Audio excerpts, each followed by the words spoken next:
E hoje eu vou falar um outro tipo de diagnóstico que não é o diagnóstico que normalmente a gente conhece sobre a medicina chinesa. Mas sempre que a gente fala de diagnóstico, nós podemos fazer a seguinte divisão, mais ou menos, né? Vamos ver se assim vai dar. Nós podemos dividir aqui e colocar toda a parte de palpação, anamnese, audição, visão. E olfato também entra aqui, ou seja, são os órgãos de sentido que nós usamos para fazer o diagnóstico do paciente. Muitas vezes nós fazemos esse diagnóstico assim que o paciente entra no seu consultório, você já está olhando para ele, já vendo como ele caminha, se ele tem alguma fraqueza nas pernas, se ele tem um arrastar de pés. Isso você está usando a sua visão agora para fazer um diagnóstico. Você pode usar nessa primeira parte aqui, que é mais essa questão de audição, se o teu paciente grita para falar, se ele fala baixo, se ele tem uma respiração ruidosa, se ele tem uma respiração pesada. Ali você está usando o seu ouvido para escutar sons que estão vindo daquele paciente. Se ele tem, por exemplo, aquela respiração que faz ruído na garganta, tudo isso, antes até da anamnese, você já está realizando esse diagnóstico, mesmo antes do paciente se sentar numa cadeira ou numa maca, enfim, antes dele se acomodar, você já está fazendo esse processo de observar, ouvir o paciente. O olfato também é muito importante nesse momento, porque depois que fica um tempo com o paciente, o nosso olfato ele se acostuma com aquele cheiro e aí fica mais difícil de você detectar algum cheiro diferente no paciente. Então é importante também ter o olfato ali num primeiro momento para que você perceba cheiros diferentes, por exemplo, um cheiro de azedo, um cheiro doce, um cheiro putrefato. Você vai sentir esse cheiro à medida que a pessoa chega. Claro que se ele tem cheiro de sabonete, cheiro de perfume, vai confundir. Mas se é um paciente que está vindo da rua, por exemplo, não tomou banho antes de vir, ele ainda está com o cheiro que é próprio dele. E isso também é uma forma de diagnóstico.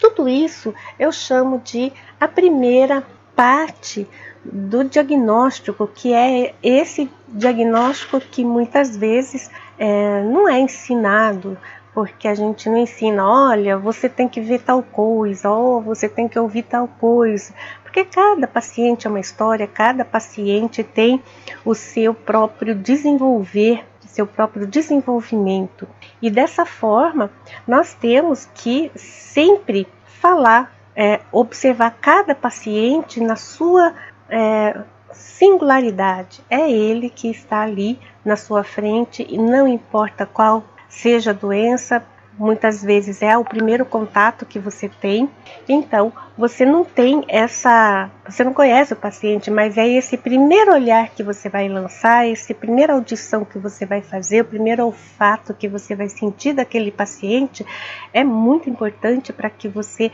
já comece a raciocinar e pensar no seu diagnóstico. Já são informações preciosas ali no seu momento de diagnóstico.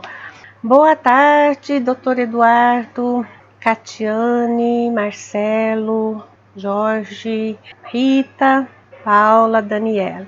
Tudo bem, Daniela? Então, nós vamos continuando aqui. Essa é a primeira parte do diagnóstico que você faz. É um diagnóstico que eu chamo assim de relance. Tudo isso são coisas de relance, aquele relance que você pega enquanto ele caminha, o relance que você pega enquanto ele se senta. No momento que ele senta, você já vai perceber, ele tem dificuldade para sentar, ele tem algum trejeito para sentar. Ali tudo você está pegando informações preciosas desse paciente. E você, mais tarde, você pode questionar, por que você tem essa dificuldade para sentar? Por que você arrasta o pé, por que isso, por que aquilo. Então, toda essa observação você vai trazer depois no diagnóstico de anamnese que você vai fazer, porque na anamnese você já vai perguntar todas as questões e você já vai trazer essas questões que você já está observando ali em 2, 3 minutos que você fez a observação do caminhar dele. Também a questão do cheiro, né? Se você tem lá, se a pessoa toma muita medicação, ele já tem um cheiro específico de que é esse cheiro da medicação. Você já pode perguntar se ele toma muita medicação, porque tudo isso cria um vínculo muito poderoso entre você e o paciente, que você já está percebendo muitas coisas antes de ele abrir a boca. Antes de ele falar qualquer coisa, você já está percebendo, e esse é o olhar diferencial do acupunturista que eu ensino para que não se torne mais um acupunturista que nem olha para o paciente, coloca na maca, põe a agulha e o que você tem? Eu tenho dor no ombro, eu tenho tal coisa, eu tenho diabetes, e pipi, colocou a agulha, meia hora vai lá, tira a agulha, tchau, até a próxima consulta. Não é essa acupuntura que eu gostaria de deixar para quem assiste meu canal, para quem frequenta também meus cursos. Não é esse tipo de acupuntura que eu quero deixar. Eu quero uma acupuntura que seja baseada principalmente aqui no Imperador Amarelo, que seja no Genjo Dashan, que seja baseado nos livros antigos.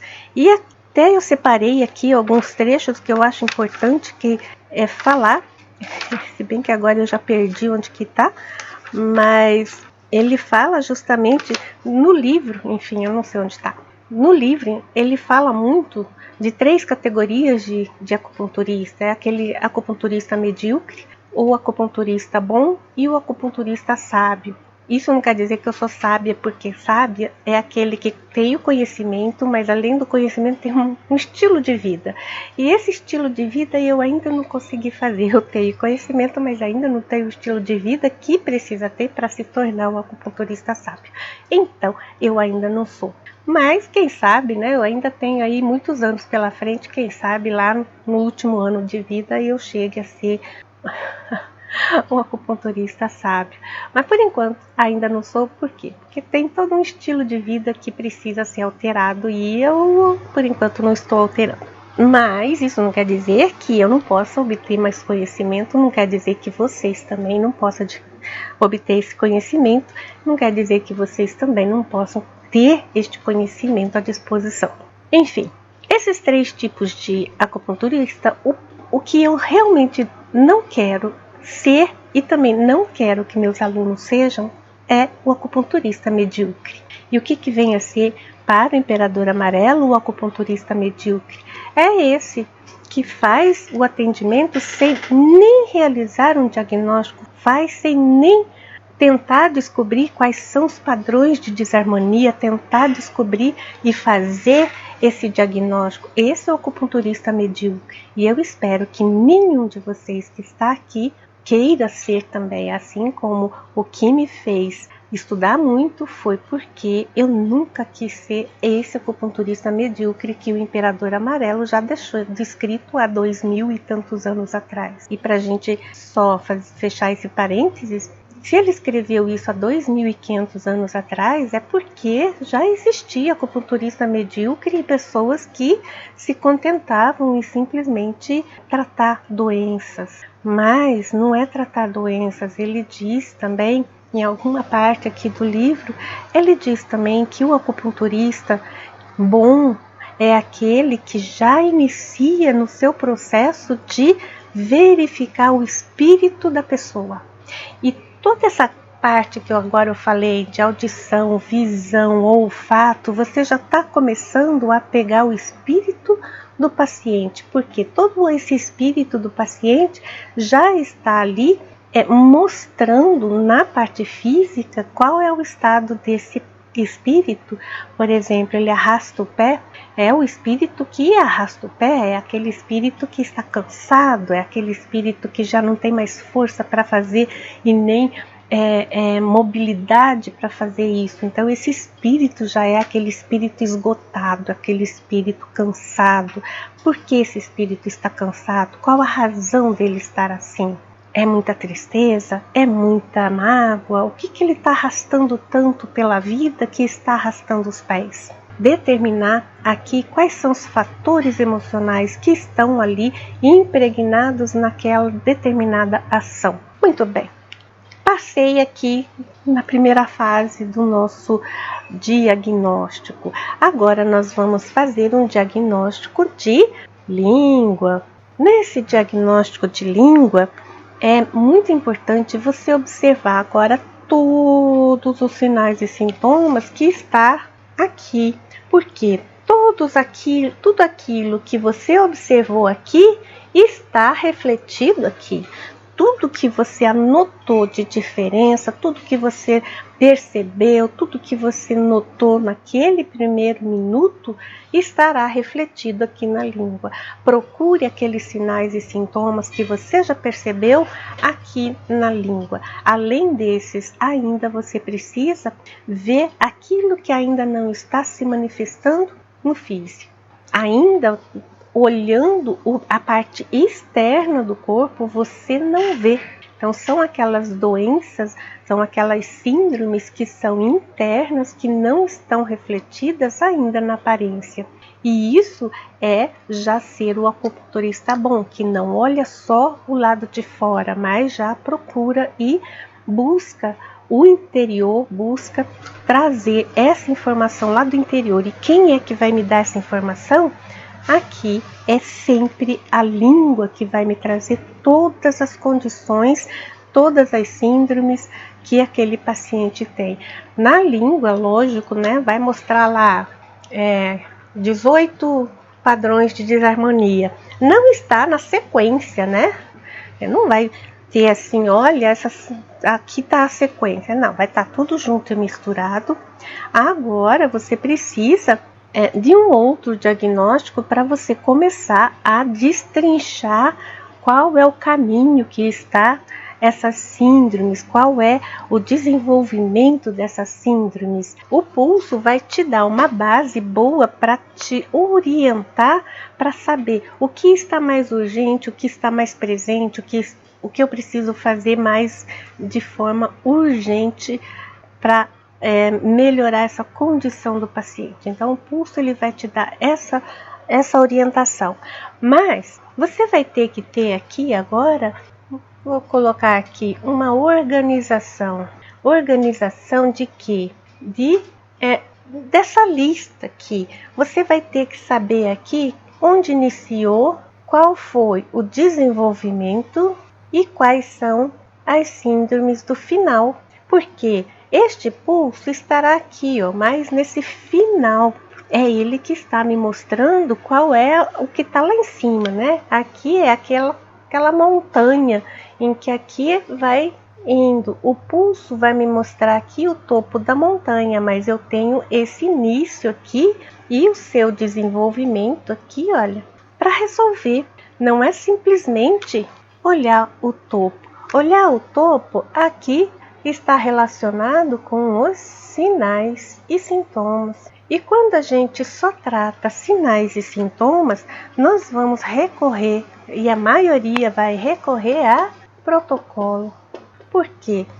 O paciente tem diabetes. Diabetes tem lá glicemia alta, pode ter dor lombar, pode ter uma necrose na cabeça do fêmur, pode ter aumento de colesterol, pode ter diversas outros sinais relacionados. E aí, isso são tudo sinais e sintomas. E para cada um vai existir lá um protocolo, um ponto bom para isso, um ponto bom para aquilo. Que ponto é bom para isso, que ponto é bom para aquele. E isso tudo é protocolo. Tudo isso são formas de tratar sinais e sintomas. Mas sinais e sintomas é só aqui. E isso que é o grande diferencial. Esse é o acupunturista medíocre. Ele só sabe trabalhar com sinais e sintomas. Ele só sabe trabalhar com aquilo que está aparente, com aquilo que aparece no corpo físico, aquilo que o paciente relata. Mas aquilo que está lá no oculto, que agora já vem para desenvolvimento e principalmente qual é o início, isso só o acupunturista bom e o acupunturista sábio é que vão chegar lá. O bom, lógico, vai trabalhar aqui no desenvolvimento e o sábio vai trabalhar aqui no início da coisa. Então, a pergunta é: que acupunturista você quer ser?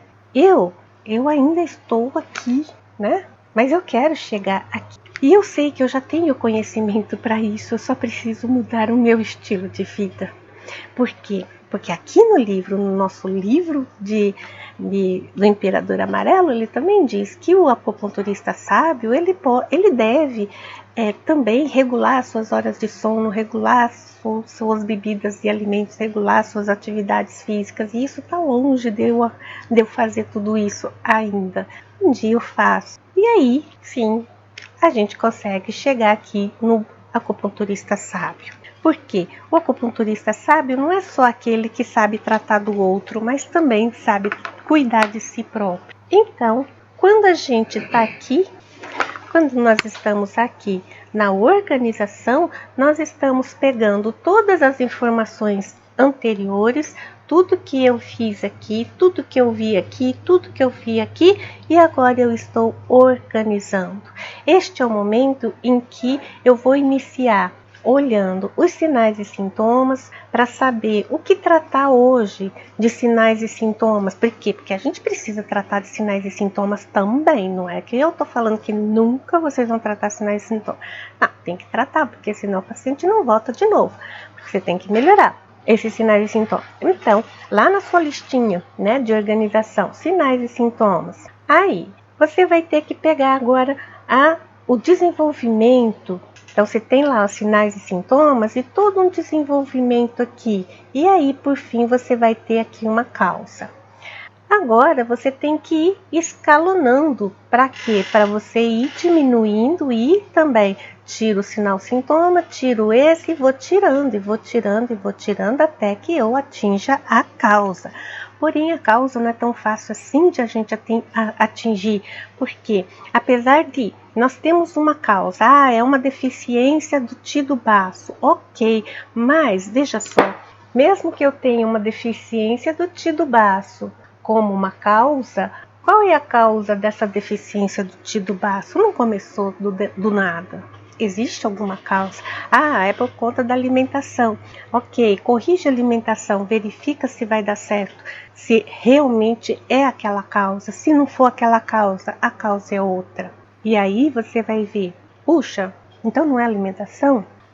E você vai ver que então existe alguma coisa a mais do que simplesmente causas físicas, porque o alimento também é uma causa física, mas é a primeira coisa que a gente vai pensar. Existe todo um estilo de vida aqui que está desregulado. A gente vai regulando e quando chega lá fala, puxa, mas ainda não peguei a causa. Não desanime. Por quê? Porque ainda tem mais. Quando você está aqui e agora não usando mais protocolos, mas sim baseando todo o seu tratamento num diagnóstico feito e realizado de forma muito boa, porque quando você já chega nesse processo aqui, você já é um excelente acupunturista, você já está tratando todas o pensamento da medicina chinesa, você já está realizando todo esse pensamento da medicina chinesa. E aqui ficou um a mais.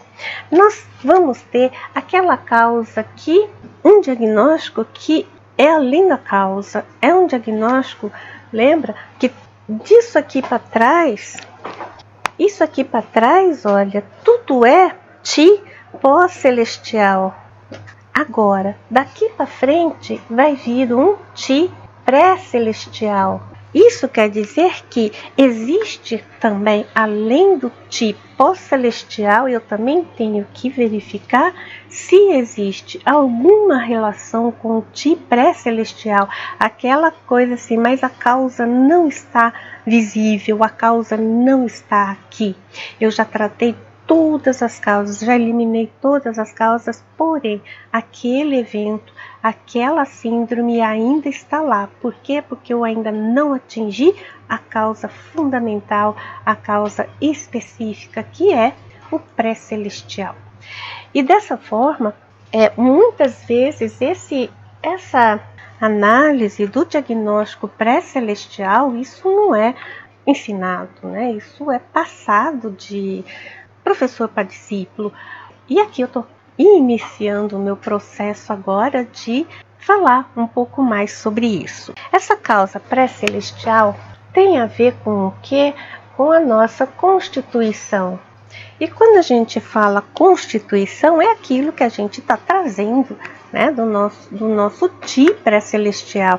É aquilo que a gente traz de pai, mãe, nossos antepassados e também o nosso primeiro ti. Se a gente vai pensar o que é que a gente trata, a gente sempre está pensando em gente, que é o ti correto. Quando nós temos um ti correto, correto, nós temos poucas patologias, nós temos poucos eventos. Por quê? Porque o ti está correto. Quando o ti correto não está muito correto, isso quer dizer que abre as portas para a entrada e para desenvolvimento de outros padrões de desarmonia. Aí você pode pensar, mas o que é esse ti? A gente fala, ti é o ti correto. Ok, mas o que é ele? Da onde ele veio? Por que ele é assim? Aí você pensa, ele é a junção do ti do ar, do ti do alimento e lá do din-ti. Tudo isso vai formar o ti correto. Então, vocês concordam comigo que o ti do alimento vai depender daquilo que eu como? Se eu como farinha, eu vou ter um ti de farinha. Se eu como carne, eu vou ter um ti de carne. Se eu como legumes, eu tenho um ti de legumes. E por isso, quanto mais variado for o meu alimento, mais tipos de ti eu vou ter. Esse é o ti do alimento. O ar é esse que a gente respira aqui. Muito bem. E o din-ti é aquele que vem dos nossos ancestrais. Eu não posso mudar esse din-ti. Esse é aquilo que existe daquele jeito e daquele jeito vai ficar. Mas eu posso ter controle aqui sobre o ti do alimento. O ti do ar também não tem como você mudar. Mas o ar é poluído, mas tudo é ar. Porque o ti do ar aqui, ele não significa, e isso eu quero deixar muito bem claro, o ti do ar não significa oxigênio e gás carbônico. O ti do ar não é isso. O ti do ar é principalmente qual é a característica do ar. Mas como assim? Não é porque ele é poluído e porque ele não é poluído? Não é essa questão do tem muito oxigênio e tem pouco gás carbônico ou vice-versa. Qual é a característica desse ti do ar? Ele é um ti de terra? Ele é um ti de madeira? Ele é um ti de metal? Ele é um ti de água ou ti de fogo? O ti do ar, ele traz essa informação. Qual é a energia que está pairando no ar? É uma mistura de terra com madeira? É uma mistura de fogo com madeira? É uma mistura, ou é um fogo sozinho? Ou é uma água sozinha? Qual é o ti que está presente no ar? Então quando chove é ti da água. Não é. Por quê? Porque isso é elemento. Existe lá alguma mudança, mas não é só isso. É realmente qual é a característica do ar em relação aos 5 elementos, aos 5 movimentos. Aquele ar, ele é um ti expansivo, ele é um ti de contração, ele é um ti de ascensão, um ti de descendência. Como é a característica desse ti que está entrando no meu corpo? Pelo nariz, pelo ar que eu respiro. É isso, gente. Hoje a nossa aula foi de diagnóstico para que vocês vejam que tem muito mais além. Que ele fala, né? Entre o céu e a terra tem muito mais coisas do que a gente possa imaginar. E realmente tem todo um livro escrito há muito tempo, com uma linguagem que a gente não está acostumado a ler. E por isso se torna uma linguagem meio complicada, mas possível de ser lida. Se eu li, você pode ler, né? Se eu conheço, você também pode conhecer.